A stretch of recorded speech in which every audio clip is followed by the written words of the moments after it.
Bonjour, bonsoir les amis, j'espère que vous allez bien, que vous êtes en forme, que vous avez la méga pêche. Dans cette vidéo, je vais répondre à la question de Amine. En fait, est-ce que l'analyse technique c'est un truc pipeau ou est-ce que c'est un truc effectivement qui est pertinent?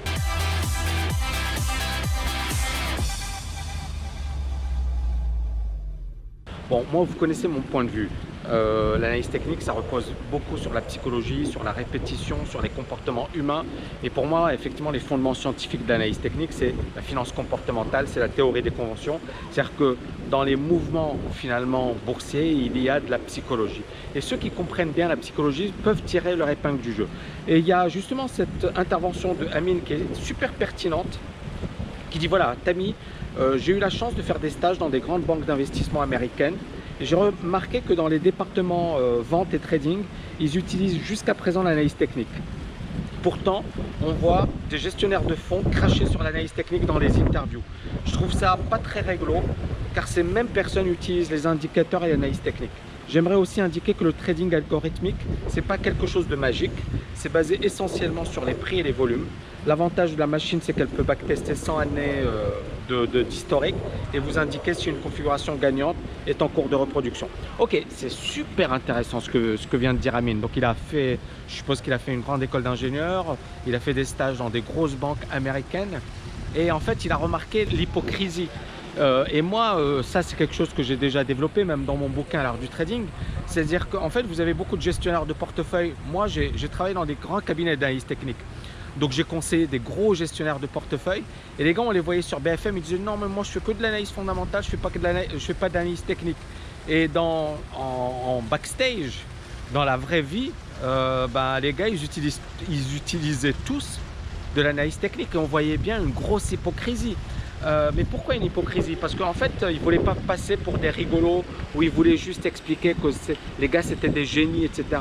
Mais en fait, moi je les ai eus au téléphone et je voyais comment ils paniquaient, je voyais comment finalement ces gens-là, ils étaient malmenés par les marchés et que c'était de la grande rigolade. Donc moi j'ai envie de vous dire un truc les amis. Vous pouvez être meilleur que ces experts de Wall Street. Vous pouvez être meilleur que ces gens-là qui sont payés des millions et des milliards. Il y a 96% de gestionnaires de portefeuille qui n'arrivent pas à faire mieux que le marché. Je dis bien 96%. Pourtant, ces gestionnaires de portefeuille, ils vont empocher des commissions énormes sur votre dos, tout simplement parce qu'ils vont dire « moi je sais, moi je suis un expert, mon œil ». Non, vous pouvez faire mieux que ces experts de pacotille. J'ai pas peur de le dire. Et pour moi, l'analyse technique, encore une fois, c'est pragmatique. J'ai rien contre l'analyse fondamentale. Je suis pas un extrémiste de l'analyse technique.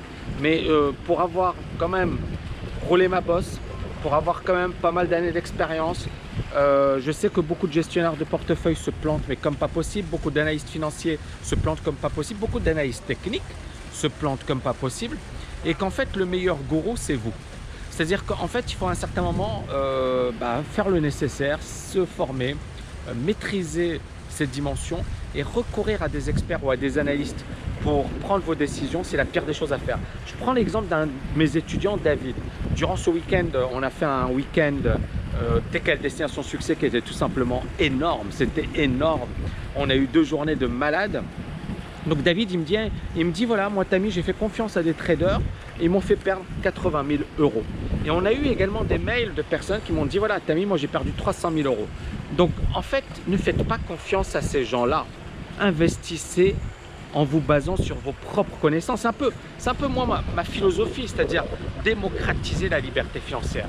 En ce sens que tu n'as pas besoin d'un banquier pour prendre des décisions.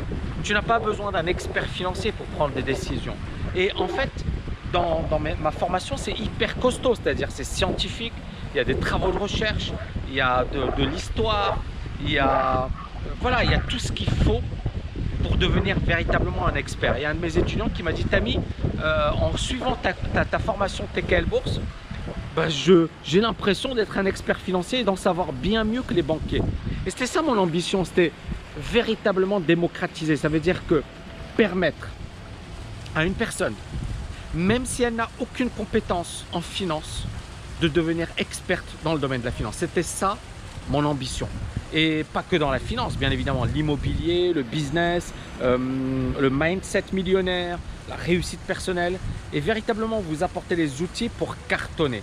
Donc, encore une fois, Et pour en revenir à l'analyse technique, pour moi l'analyse technique, moi je suis un fan de l'analyse technique parce que dès le départ, je voyais que l'analyse fondamentale, il y avait un gros problème. Elle oubliait l'essentiel, la psychologie. Donc l'analyse fondamentale est géniale. Si on arrive au bon moment, si on est au bon endroit, un peu comme Warren Buffett, mais Warren Buffett utilise la finance comportementale. Bien évidemment que lui, il n'est pas dans une optique analyse technique court terme, mais il utilise la psychologie. C'est-à-dire que Warren Buffett, il achète quand ça se casse la gueule. Et il est le premier à acheter parce qu'effectivement, il a derrière une bonne formation. Et pour lui, effectivement, il va acheter quelque chose qui est sous-évalué. Et beaucoup de gens vous disent oui, mais les fondamentaux, mais en fait, les fondamentaux, ça peut parfois marcher, mais il y a des événements, des aléas qui font que les fondamentaux ne valent rien. Par exemple, tu as une entreprise, prenons le cas de Enron, ça je l'ai mis dans mon bouquin. Cet exemple, il est excellent parce que Enron, tu avais 16 analystes, dont Goldman Sachs, dont des grosses banques qui disaient c'est sous-évalué. C'est vraiment une bonne opportunité, il faut acheter Enron. Mais personne n'avait anticipé l'arnaque. Qu'en fait, Enron, c'était une boîte où les gars avaient triché. Ils avaient caché les informations. Donc on s'est basé sur les comptes, sur l'analyse fondamentale, et on a acheté et recommandé d'acheter sur cette base. Et moi, sur le plan de l'analyse technique, je disais non à mes clients, je leur disais n'achetez surtout pas Enron. Et vous voyez bien que l'analyse fondamentale était impuissante, puisqu'elle n'avait pas ce sentiment de marché, puisqu'elle n'avait pas cette information que les fondamentaux ne donnent pas. Donc encore une fois, si vous avez les deux, vous êtes le roi du pétrole. Si par contre, il faut privilégier une dimension, moi je dirais l'analyse technique. Pas parce que c'est pas un débat genre c'est bien, c'est pas bien. C'est parce que le plus important sur les marchés financiers, c'est la psychologie. Et les fondamentaux oublient totalement la dimension psychologique. Ou alors, vous êtes véritablement dans une optique long terme. Mais long terme, ça veut dire quoi? Ça veut dire que vous ne paniquez pas quand ça se casse la figure et vous n'achetez pas quand ça monte fortement et vous êtes euphorique. D'accord? Ça veut dire vraiment long terme. Et c'est là où les fondamentaux deviennent les rois.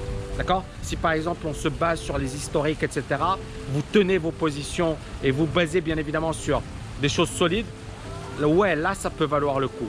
Par contre, sur du moyen terme, l'analyse technique massacre l'analyse fondamentale quand on sait bien utiliser l'analyse technique. Voilà les amis, j'espère que vous avez aimé cette vidéo. N'oubliez pas de la liker, de la partager et je vous dis à bientôt. Ciao, ciao, ciao!